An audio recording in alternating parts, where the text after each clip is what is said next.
बिस्मिल्लाहिर्रहमानिर्रहीम और अस्सलाम वालेकुम। 22 अगस्त और पाकिस्तान में जुमे की शाम। आज की अहम तरीन खबरों में सबसे पहले अलीमा खानम साहबा के बड़े बेटे के बाद अब छोटे बेटे को भी अगवा कर लिया गया है। जी हाँ, आपको ये बात तो कल शाम से या आज सुबह से पता चल ही चुकी है कि अलीमा खानम साहबा के बड़े साहबजादे, जिनका नाम शाहरेज खान है, जो कि बिजनेस करते हैं और उसके साथ साथ एक एथलीट हैं, उनको कल रात उनके घर पर हमला करके मुलाजमीन पर तशद्दुद करके दरवाजे तोड़कर उनको घर से अगवा कर लिया गया था। जब उनको अगवा कर रहे थे तो उनके अंकल ने पूछा, जो उज़मा खान साहबा हैं, उनके हस्बैंड ने, कि कोई वारंट है, इन्हें क्यों लेकर जा रहे हैं? तो पुलिस वालों ने कहा कि इन्हों ही लम्या बालो, मीन इमरान खान के जो बहनोई हैं, उज़मा खानम साहबा के हस्बैंड, उन्होंने ये जसारत कर ली थी पूछने की। तो पुलिस वालों ने कहा कि इन्हों ही लम्या पालो, इन्हों ही ले चलो नाल। अब मामला ये हुआ है कि अलीमा खानम साहबा के ये जो बड़े साहबजादे शाहरेज हैं, इनको जब आज अदालत में लाया गया, इंसदाद दहशतगर्दी की अदालत में, तो वहाँ जज साहब ने इनका 8 दिन का जिस्मानी रिमांड दे दिया है। नॉर्मली ऐसे केसेस में 1 दिन का जिस्मानी रिमांड भी मिल जाए तो उसको बहुत गनीमत जाना जाता है, क्योंकि इस केस में इसके खिलाफ किसी किस्म का कोई सबूत पुलिस के पास मौजूद नहीं है। बल्कि शाहरेज के पास ये सबूत है कि शाहरेज 9 मई के इर्द गिर्द चित्राल में था और वहाँ अपना काम कर रहा था, वो यहाँ नहीं था।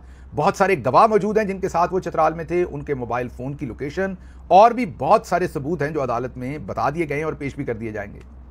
तो ऐसे अमूमी तौर पर केसेस में 1 दिन का रिमांड भी जज दे दे तो बड़ी बात है, लेकिन आज 8 दिन का रिमांड दिया गया। अब एक तरफ तो ये डेवलपमेंट हो रही थी, दूसरी तरफ अलीमा खानम साहबा के जो छोटे साहबजादे हैं, जी हाँ, जिनका नाम शेरशाह है, उनको भी अगवा कर लिया गया। वो अपने घर जा रहे थे, घर के करीब उनकी गाड़ी रोकी गई और उस गाड़ी में से उनको अगवा कर लिया गया। अब अलीमा खानम साहबा के दोनों बेटे, एक की गिरफ्तारी डाल दी गई। शुरू में कहा गया हमें पता ही नहीं किसने उठा लिया। राणा सनाउल्लाह ने टीवी पे आके कहा कि मुझे आईजी ने कहा है, हमने तो नहीं उठाया। जाहिर है उठाया भी नहीं होगा, आईजी ने उठाया तो ISI ने होगा, बाद में उनके पास दे दिया होगा। और दूसरी तरफ अगर आप गौर करें तो उनका जो छोटा बेटा है, अब उसको भी उठा लिया है। अभी तक नहीं माना किसी ने भी कि उसको उठाकर किसी अदालत में पेश करेंगे या नहीं। वो कहाँ है? शेरशाह जो है, शेरशाह के ऊपर इल्ज़ामात लगाए जा रहे थे कि शेरशाह जो है वो 9 मई के अंदर मुलव्वस थे और हसान न्याजी के साथ खड़े थे। अच्छा, अगर खड़े थे तो मुझे बताइए, खड़े तो उधर और भी बहुत सारे लोग थे। खड़े होकर इन्होंने कौन सा ऐसी क़यामत ढा दी थी जिसकी वजह से अब आपको 3 साल 2 साल के बाद याद आ रहा है इनको उठाकर जेल में देना?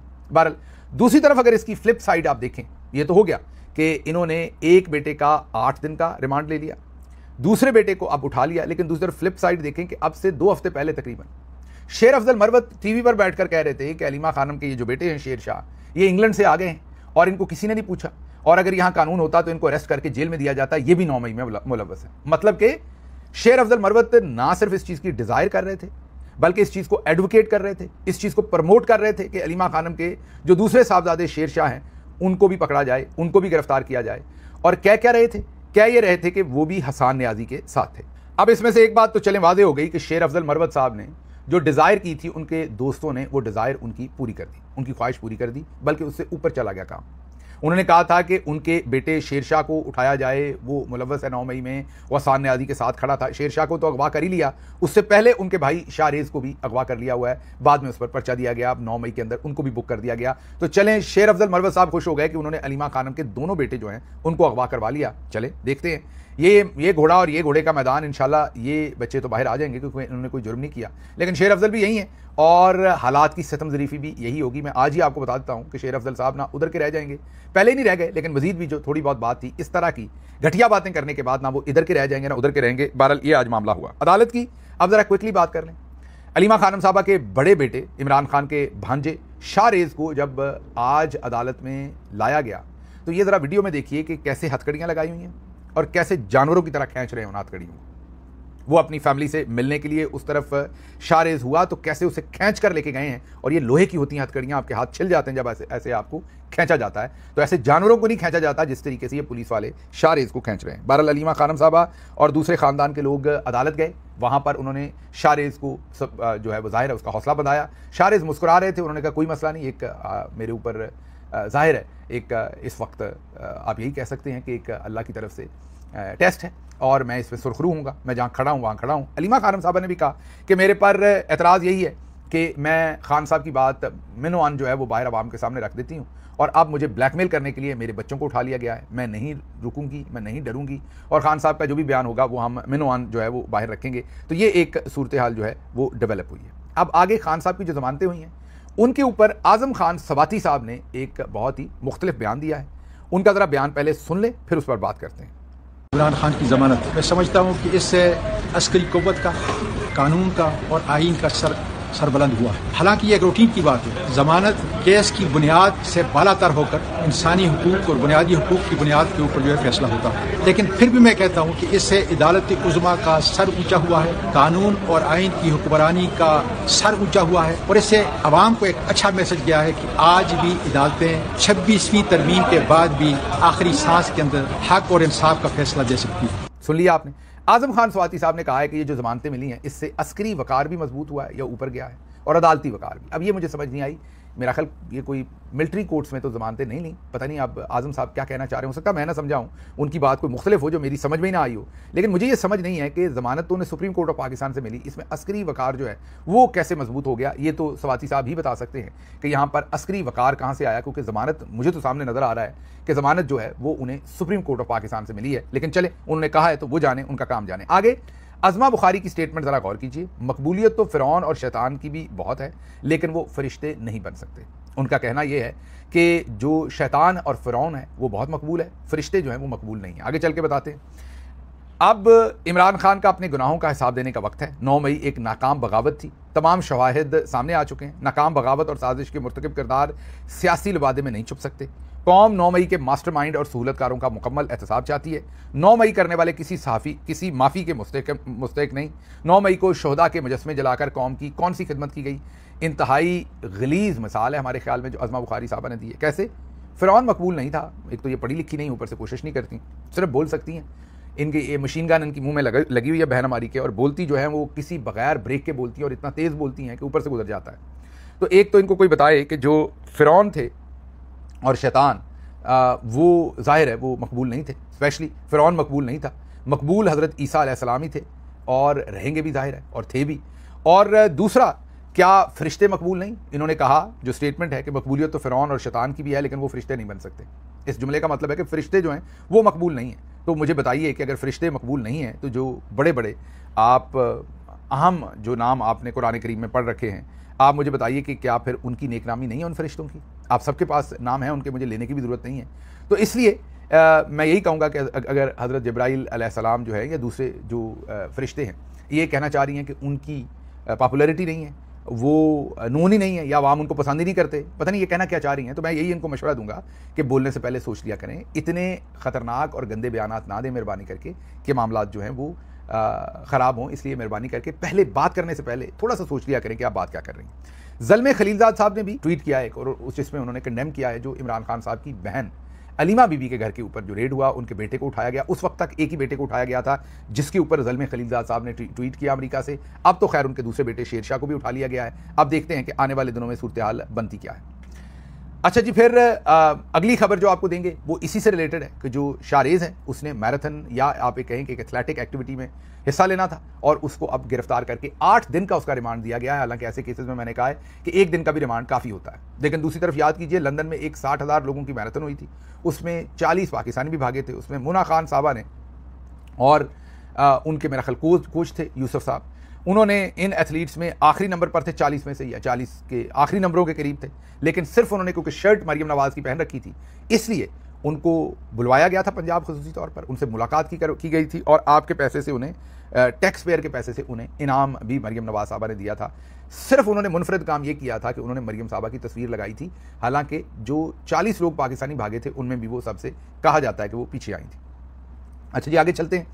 अगली खबर जो है वो आपके सामने रखते ये हैं कि तुम लोग जो मर्जी कर लो, इमरान खान का बयान मिनो अन आवाम को पहुंचाती रहूंगी, अंदरूनी और बैरूनी लोगों को यही तकलीफ है। ये सब कुछ जो भी कर रहे हैं डरे हुए हैं, बुज़दिल हैं, इन्हें समझ नहीं आ रही कि इमरान खान टूट क्यों नहीं रहा। अलीमा खानम साहबा ने वाजे कर दिया है कि जो दिल करता है कर लो, मैं इमरान खान का पैगाम जो है वो बाहर पहुंचाती रहूंगी। अच्छा जी, आगे अंसार अब्बासी साहब मैदान में आए हैं। उन्होंने कहा है कि सुहेल वड़ाइच का रद्द-ए-अमल तो चले नहीं आया, लेकिन अंसार अब्बासी साहब का रद्द-ए-अमल आया और उन्होंने कहा कि DGISPR को सुहेल वड़ाइच के मुतल्लिक अल्फाज का चुनाव मुनासिब करना चाहिए था। उन्होंने, जाहिर है, उन्होंने कह दिया कि उन्होंने अपने फ़ायदे के लिए और अपनी तशहीर के लिए कालम लिखा है, इसमें कोई रियलिटी नहीं है। अब अब्बासी साहब को बड़ी सख्त तकलीफ़ हुई है कि जनाब माँ बदौलत सुहेल वड़ाइच साहब के ख़िलाफ़ इतने सख्त लफ्ज़ क्यों लिख दिए आपने। हालांकि इस मुल्क के इलेक्टेड प्राइम मिनिस्टर के बारे में क्या क्या लफ्ज़ यहाँ बोले गए, एक former prime minister Imran Khan के बारे में इन्हीं DGISPR ने इंतशारी टोला और पता नहीं क्या कुछ बोले, लेकिन ये अंसार अब्बासी तब कभी नहीं बोले। ये जो मुनाफिक वाले अंसार अब्बासी हैं, ये तब कभी नहीं बोले, इनके मुंह में कभी जुबान नहीं आई, इनको कभी एहसास नहीं हुआ कि मुझे बोलना मेरी ये जिम्मेदारी है, लेकिन आज बोल रहे हैं। DGISPR ने सोहेल वड़ाइच को कुछ कह दिया तो इनके मुंह में फौरन जुबान आ गई, लेकिन इमरान खान को किसी ने कुछ भी कहा है तो यही अंसार अब्बासी जो है वो खामोश रहे हैं। आप जरा ये 2 नंबरियां इनकी चेक कर लें। अच्छा जी, अब अगली खबर की तरफ चलते हैं, और अगली खबर मोहम्मद मालिक साहब की खबर कह लें, तज्जिया कह लें, और ये जो हमने आपके सामने अपनी एक खबर रखी थी या तज्जिया रखा था उसी की इंडोर्समेंट है। मोहम्मद मालिक साहब अब कह रहे हैं कि सूबों की हवा दिखाकर सियासी जमातों से वो बातें मनवाई जाएंगी जो 27वीं तरमीम में नहीं मनवाई जा सकें। बड़ी क्रिटिकल बातें जैसे कि NFC अवार्ड को तब्दील करना, सूबों से कुछ पैसे लेके वापस वफाक के पास लेके आना। हमने आपको बताया था कि ये सूबों की तमाम जो फुलझड़ी है ये छोड़ी गई थी ताकि फील्ड मार्शल साहब जो हैं वो इस रौले के अंदर अपनी एक्सटेंशन और कंटिन्यूशन का जो मामला है उसको हैंडल कर लें। तो इसलिए अब मोहम्मद मालिक साहब भी एग्जैक्टली वही बातें कह रहे हैं और कह रहे हैं कि फाटा के इंतजाम का फैसला भी वापस हो सकता है, और भी काफ़ी सारी चीज़ें हैं। और अगर उन्होंने कहा कि मामला तय ना पाए, जाहिर है वो नाम तो नहीं ले रहे, लेकिन आसिम मुनीर साहब के मामला तय ना पाए इनके साथ, तो फिर सिंध में ड्रामेटिक तब्दीलियाँ होंगी। आपको आजकल MQM भी बहुत खुश लग रही होगी। हो सकता है फिर कि सिंध में नए सूबे का जो शोशा है वो, मैं ये नहीं कह रहा बनने चाहिए नहीं, ये इस टाइम मेरी डिस्कशन नहीं है, इस मेरिट पे बात नहीं हो रही कि सूबे बनने चाहिए नहीं। मैं कहता हूँ इंतजामी एतबार से सूबे बनने चाहिए, लेकिन फील्ड मार्शल साहब का इस टाइम इंतजामी हिसाब से कोई लेना देना नहीं। वो तो सूबे बना रहे हैं इस वक्त कि किसी भी तरह से मैं अपनी एक्सटेंशन और कंटिन्यूशन किसी भी तरीके से ले लूँ, वो भले सूबों का मामला जो है वो दिखा के। अब आगे चलें, ये तो हो गया इस्तेहकाम पाकिस्तान पार्टी। जी हाँ, अलीम खान साहब जिसके रुए रवा हैं, इलेक्शन लड़ा था इस्तेहकाम पाकिस्तान पार्टी ने। इसके साथ जहांगीर तरीन साहब भी हैं, आपको पता है इस पार्टी में, अब तो वो छोड़ गए, खैर उन्होंने भी इसको बनाया था। इस्तेहकाम पाकिस्तान पार्टी ने भी 4 सूबों को तकसीम करके नए सूबों के क़याम का मुतालबा कर दिया है। अलीम खान की ज़ेर सदारत इजलास में सिफारिशात पेश। उसके साथ साथ PTI की तरफ से PTI रहनुमा अली मोहम्मद खान साहब ने भी ये कहा है कि नए सूबों की हामी उनकी भी आवाज़ लग रही है। उन्होंने भी यही कहा है कि मुल्क में नए सूबे बनने चाहिए, नए सूबे अवाम के मफाद में बनने चाहिए, किसी की ख्वाहिश पर नहीं। वतन अजीज़ क़यामत तक कायम दायम रहेगा। PTI जनूबी पंजाब बनने के हक़ में है, मतलब कि अली मोहम्मद खान साहब ने भी नए सूबों के हक़ में जो है वो आवाज़ उठा दी है। तो अगर आप इस सारे मामले को देखें तो अगली खबर भी इसी से रिलेटेड है। वफाकी हुकूमत का NFC अवार्ड में वसाइल की तकसीम का फार्मूला बदलने पर गौर। वफाकी हुकूमत NFC अवार्ड में वसाइल की तकसीम का फार्मूला बदल रही है क्योंकि तवील अरसे से इजलास नहीं बुलाया जा सका। 2 तजावीज़ ज़ेरे गौर है। सूबों के हिस्से में कमी की जाए और 62% से कम करके उसको तकरीबन 57% किया जाए, या फिर सूबे जो हैं वो HEC और जो बेनज़ीर इनकम सपोर्ट प्रोग्राम है उसके अंदर अपना हिस्सा डालें। मतलब कि अब सूबों से पैसे लेके वफाक को देने का जो मामला है उसके ऊपर बातचीत चल निकली है। और मैंने आपको बताया ही था कि ये NFC का एक तरफ रौला डाला जाएगा, नए सूबों का डाला जाएगा, और उसी के अंदर से फील्ड मार्शल साहब जो हैं वो अपना काम निकालेंगे। शहजाद अकबर साहब ये खबर दे रहे हैं कि DGISI जनरल आसिम मलिक को तौसीह देने की, एक्सटेंशन देने का ऐलान हो गया, फैसला कर लिया गया। ऐलान नहीं, फैसला कर लिया गया। वो अपने ज़राए से खबर दे रहे हैं कि जो DGISI आसिम मलिक हैं उनको एक्सटेंशन दी जाएगी। साथ वो कह रहे हैं कि जो DGC फैसल नसीर हैं और DGMI जनरल वाजिद अजीज़ उनको भी तरक्कियाँ देने का फैसला कर लिया गया। हमारे कुछ और ज़राए भी कह रहे हैं कि फील्ड मार्शल साहब जो है वो नए कुछ ओहदे भी क्रिएट करना चाहते हैं ताकि ऐसे जनरल साहबान जो फील्ड मार्शल की कंटिन्यूटी की वजह से ये समझें कि यार हमारा ओहदा ज़ाया हो रहा है या हमें वो ओहदा नहीं मिल रहा जो मिलना चाहिए था। अगर फील्ड मार्शल टाइम पर रिटायर हो जाते तो हमें ओहदा मिल जाता।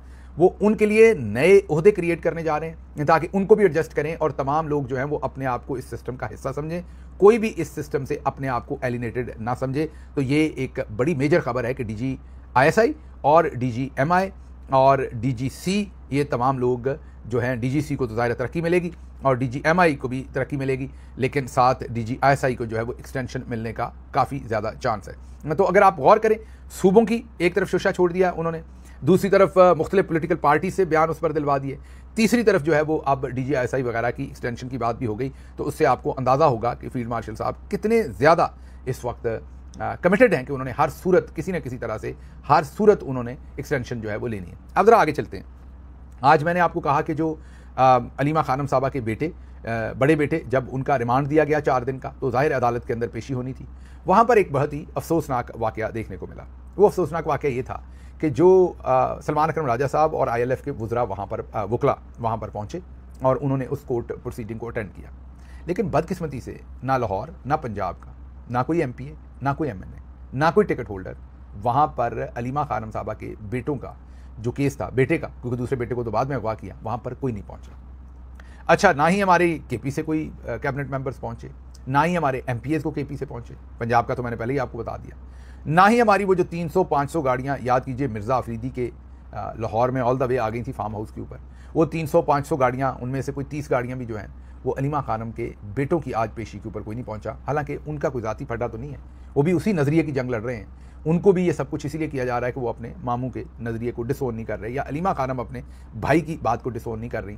तो आप ज़रा गौर कर लीजिए कि हमारे फिर अकाबरीन को जब मैं ये कहता हूँ तो वो कहते हैं कि ये तनकीद करते हैं, इन्हें निकालें पॉलिटिकल कमेटी से, इन्हें निकालें कोर कमेटी से, इन्हें निकालें पार्टी से। तो भाई आप मुझे दुनिया से निकाल दें भले, अब मैं ये तो नहीं कर सकता कि मैं मुनाफकत करूं, जो आप गलत काम करें मैं वो पॉइंट आउट ना करें। तो आपने जो मुझे कल निकालना है वो मुझे आज निकाल दें, लेकिन ये बात तय है कि हमें अपना किबला दुरुस्त करना पड़ेगा, और मैं जो सच्ची बात है वो करने से बाज नहीं आऊँगा। क्या हमारे लाहौर के टिकट होल्डर नहीं वहाँ आज जा सकते थे? क्या शेखुपुरा इर्द गिर्द के लोग नहीं जा सकते थे? जब ओहदे पटने होते हैं तो हर बंदा दौड़ता है। हमारे कितने सारे सेनेटर हैं, कोई सेनेटर नहीं गया, हमारे MNAs नहीं गए, MPs नहीं गए, ना KP, ना पंजाब, ना किसी जगह के भी टिकट होल्डर तक नहीं गए। तो फिर अगर आप लोगों को जब वो फंस जाए उनको ऐसे अकेला छोड़ेंगे, और वो भी उनको जो भांजे हैं इमरान खान के, जो अंदर दलेरी के साथ जेल काट रहे हैं, तो फिर मुझे बताएं कि बाकी वर्कर इसमें से क्या सोचेगा और क्या समझेगा, और बाकी वर्कर के लिए आप क्या मसाले छोड़ रहे हैं, ये आपने खुद ही फैसला करना है। बहरहाल मुझे यहाँ से इजाज़त दीजिए। अल्लाह आपका हामी नासिर हो। पाकिस्तान जिंदाबाद।